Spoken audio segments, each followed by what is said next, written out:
क्या होगा जब एक ऐसी लड़की जिसे सब मर चुकी समझ बैठे हों अचानक उसी घर में एक नई पहचान के साथ वापस आ जाए और किसी को उसकी हकीकत का जरा सा भी अंदाजा ना हो। कहानी एक सनसनीखेज मोड़ लेती है जब रादिया, जो एक खौफनाक साजिश और धमाके के बाद सबकी नजरों में दुनिया से जा चुकी थी, हकीकत में जिंदा बच जाती है और अपने दुश्मनों को बेनकाब करने के लिए एक ऐसा कदम उठाती है जिसका कोई तसव्वुर भी नहीं कर सकता।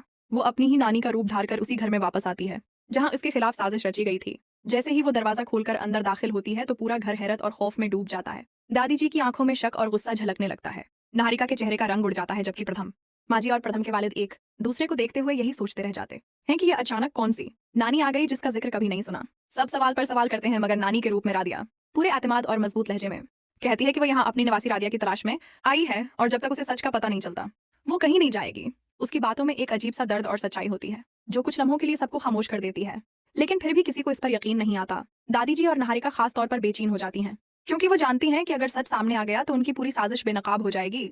वही साजिश जिसमें उन्होंने रादिया को हमेशा के लिए खत्म करने के लिए एक धमाका करवाया था और ये यकीन कर लिया था कि अब रादिया कभी वापस नहीं आएगी। मगर किस्मत ने कुछ और ही लिख रखा था और आज वही रादिया उनके सामने एक नए रूप में खड़ी है। अब्तदा में घर वाले नानी को कबूल करने से इनकार कर देते हैं। हर कोई उसे अजनबी समझकर दौर रहने की कोशिश करता है, मगर कहानी इस वक्त नया रख लेती है जब रत्न का भाई शानू घर आता है और हालात को समझने के बाद नानी के हक में बात करता है। वो सबको कायल करता है कि एक बुजुर्ग खातून को इस तरह घर से निकालना ठीक नहीं और कम से कम कुछ दिन उसे यहाँ रहने दिया जाए। शानू की बातों के बाद मजबूरी में सब मान जाते हैं और नानी को घर में रहने की इजाजत मिल जाती है, लेकिन दादी जी और निहारिका के दिल में एक अनजाना खौफ बैठ जाता है। इन्हें हर लम्हा ये डर सताने लगता है कि कहीं ये नानी उनके राज तक न पहुंच जाए। इधर रादिया अपने इस बहस का भरपूर फायदा उठाते हुए आहिस्ता आहिस्ता घर के हर फर्द के करीब होने लगती है। वो खास तौर पर निहारिका के साथ ऐसी अजीब और गरीब हरकतें करती है कि कभी सब हंसने लगते हैं तो कभी निहारिका खौफ से कांप उठती है। नानी की उन हरकतों के पीछे दरअसल एक मकसद होता है, निहारिका को जहनी तौर पर कमजोर करना और उसके मना से सच अगलवाना। कई बार ऐसा होता है कि निहारिका अकेले में खुद से बातें करते हुए अपनी गलतियों का एतराफ करने लगती है और नानी हर बार किसी न किसी तरीके से उसके करीब पहुंचकर उसे मजीद उलझा देती है।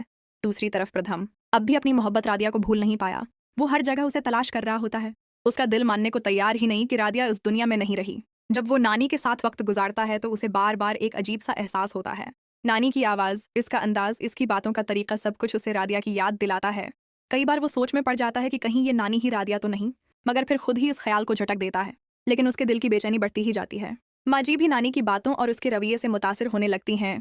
इन्हें महसूस होता है कि इस नानी के अंदर कोई गहरा राज छिपा है।